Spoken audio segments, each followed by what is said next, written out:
नमस्कार साथियों। आज मैं सामाजिक विज्ञान के प्रश्न पत्र का हल लेकर के आप सबके बीच उपस्थित हूं। आप सभी का एक बार फिर स्वागत है मेरे YouTube चैनल अपना इकोनॉमिक्स में। कक्षा 10वीं की अर्धवार्षिक परीक्षा 2024 में जो अभी संपन्न हुई है, कल आपका प्रश्न पत्र हो गया है। इसका वीडियो आज मैं लेकर आया हूं। इसका हल आपको इस वीडियो में मिलेगा। तो आइए हम इसकी शुरुआत करते हैं। इस वीडियो से उन छात्र छात्राओं को मदद मिलेगी जिन्होंने प्रश्न पत्र को हल किया है, और कुछ साथियों को भी मदद मिलेगी जो शिक्षक साथी हैं जिन्हें कॉपियों का मूल्यांकन करना है।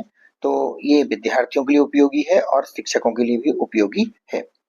तो हम यहाँ पर प्रश्नों की चर्चा करते हैं। आपके इसमें पहला प्रश्न पूछा गया, सही विकल्प चुनकर लिखिए में कि मृदा निर्माण में सबसे अधिक योगदान होता है।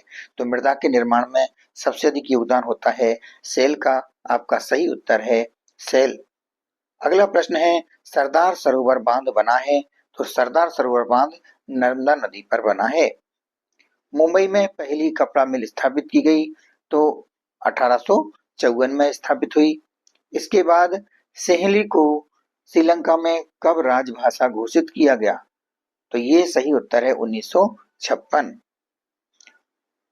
अगला प्रश्न है, राष्ट्रीय विकास का अर्थ है। तो यहाँ पर जो दिए गए विकल्प हैं, यानी कि चहुमुखी विकास, सामाजिक विकास, आर्थिक विकास, इस प्रकार से ये तीनों विकल्प सही हैं और अंत में लिखा है उपरोक्त सभी, इसलिए हमारा सही उत्तर है उपरोक्त सभी। कपास किस प्रकार का उत्पाद है। जी हाँ, अगला जो प्रश्न है उसमें है कि कपास किस प्रकार का उत्पाद है। तो कपास एक प्राकृतिक उत्पाद है। इस प्रकार से हमने वस्तुनिष्ठ प्रश्नों को अभी, जिसमें कि हमने विकल्प वाले प्रश्न हैं उनको हल कर लिया है। आगे हम चर्चा करते हैं रिक्त स्थान की पूर्ति वाले प्रश्नों की।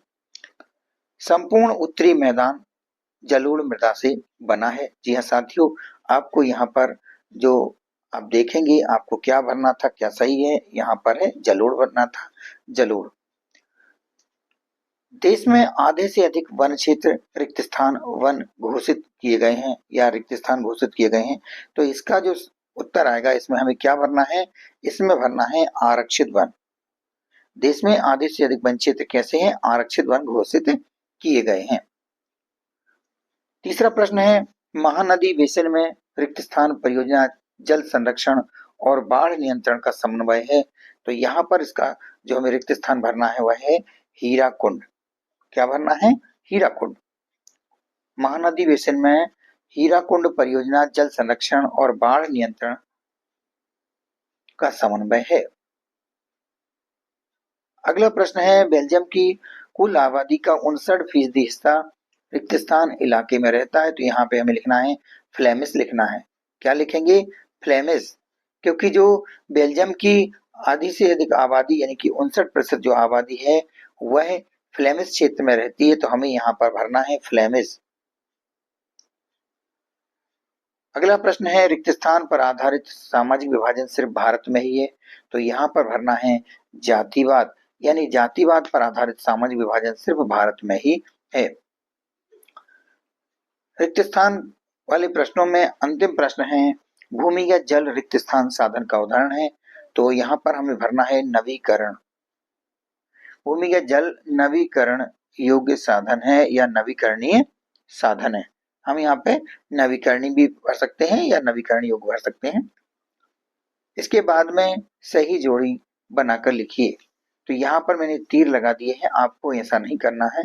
आपको परीक्षा में यदि आपको ऐसे प्रश्न आते हैं तो आपको क्या करना है, आपको सामने लिखना है। जैसे पहले नंबर में बांधवगढ़ राष्ट्रीय उद्यान है, तो आपको सही क्या लिखना है इसके सामने, यहाँ पर लिखना था गा करके मध्य प्रदेश। चाय का सबसे ज्यादा उत्पादन कहाँ होता है, आसाम में होता है। तो आपको चाय के सामने आसाम लिख देना है। फ्रांस की क्रांति कब हुई, 1789 में। तो आपको 1789 लिख देना सामने। फिर रॉलेट एक्ट कब आया, 1919 में आया।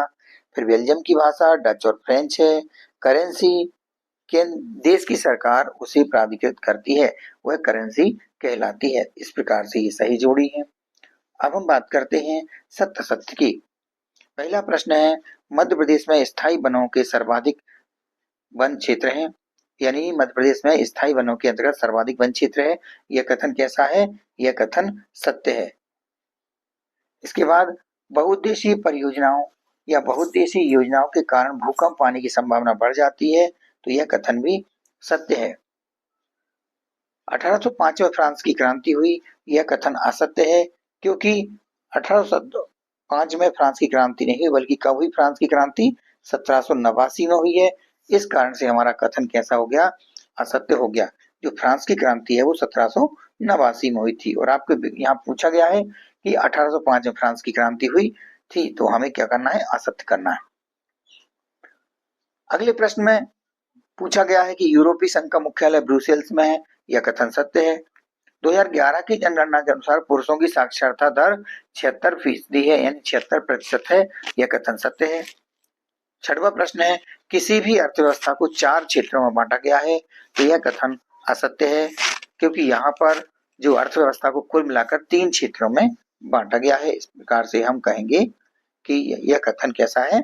असत्य है। इसके बाद अगला जो प्रश्न है, एक वाक्य में उत्तर लिखिए। बांधों को आधुनिक भारत के मंदिर किसने कहा? तो बांधों को आधुनिक भारत का मंदिर पंडित जवाहरलाल नेहरू जी ने कहा। अगला प्रश्न है, पवन और सौर ऊर्जा संसाधनों की बहुतायत किस राज्य में है? सही उत्तर है राजस्थान। राजस्थान राज्य में पवन और सौर ऊर्जा संसाधनों की बहुतायत मात्रा है। औद्योगिक क्रांति सबसे पहले किस देश में प्रारंभ हुई? तो यहाँ पे हमारा उत्तर है इंग्लैंड। औद्योगिक क्रांति सबसे पहले इंग्लैंड देश में प्रारंभ हुई। चौथा प्रश्न है, श्रीलंका किस वर्ष में स्वतंत्र राष्ट्र बना? इसका उत्तर है 1948 ईस्वी, यानी श्रीलंका 1948 ईस्वी में स्वतंत्र राष्ट्र बना। अगला प्रश्न है, 2011 की जनगणना के अनुसार भारत में साक्षरता दर क्या थी? तो इसका उत्तर है 73%। 2011 की जनगणना के अनुसार भारत में साक्षरता दर 73% थी। 6वां प्रश्न है, सूचना एवं संचार प्रौद्योगिकी को संक्षेप में क्या कहते हैं? तो हम आईटी कहते हैं। इस प्रकार से हमारे यहाँ तक कुल 30 नंबर के प्रश्नों को हल को हमने समझ लिया है। अभी आपको वीडियो छोड़कर जाना नहीं है, क्योंकि आपको मैं अभी मानचित्र के हल भी बताऊंगा। तो आगे हम देख लेते हैं। यहाँ पर यह भी चर्चा कर लें किस प्रकार के और प्रश्न आए थे। हालांकि मैंने जब पेपर का अवलोकन किया है, देखा है, तो प्रश्न बहुत अच्छे हैं। यह वार्षिक परीक्षा की दृष्टि से भी बहुत उपयोगी हैं। तो आप सभी विद्यार्थियों से मेरा कहना है, अनुरोध है कि आप इनको अच्छे से तैयार कर लीजिए सभी प्रश्नों को। ये प्रश्न वार्षिक परीक्षा में आपको इनमें से कुछ प्रश्न देखने को मिलेंगे, तो आप इनकी तैयारी कर लीजिए। यहाँ पर अभी हम ये 2 नंबर वाले प्रश्नों को देख रहे हैं। इसके बाद आगे आने वाले समय में हम 3 नंबर वाले प्रश्न भी देखेंगे। तो आपको अच्छे से तैयारी इनकी करना है। मेरे द्वारा आपको समय समय पर जो निदानात्मक मॉड्यूल है उसके प्रश्नों के हल बताए जा रहे हैं। यदि आपने अभी तक वीडियो को नहीं देखे तो आप मेरे चैनल पर जाकर के वह वीडियो भी देख सकते हैं, जिससे आपके मॉड्यूल की तैयारी हो जाएगी और आपकी परीक्षा में अच्छे अंक आएंगे।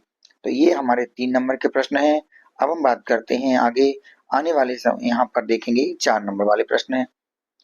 4 नंबर वाले प्रश्नों में अब 23वां जो प्रश्न है, भारत के मानचित्र में निम्नलिखित को दर्शाइए। झाबुआ, विजयपुर, सिंगरौली, औरैया।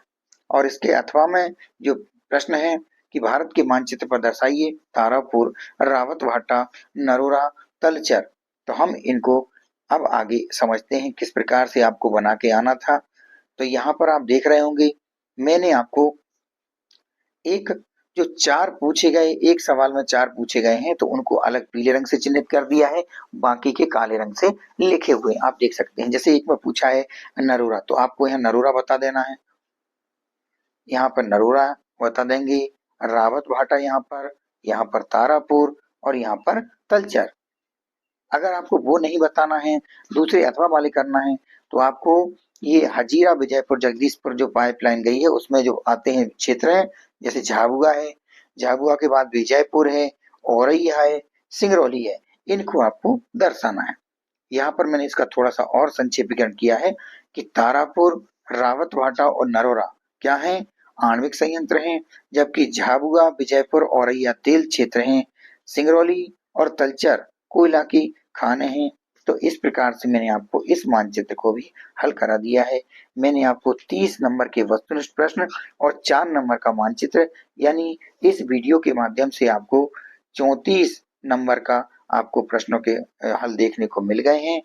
आप इसके माध्यम से इन प्रश्नों की तैयारी कर सकते हैं और अपने किए गए प्रश्नों के हल को आप समझ सकते हैं कि आपके कितने नंबर आएँगे, कितने नंबर आपने इसमें से सही किए हैं। लगभग 10-11 मिनट का यह वीडियो है।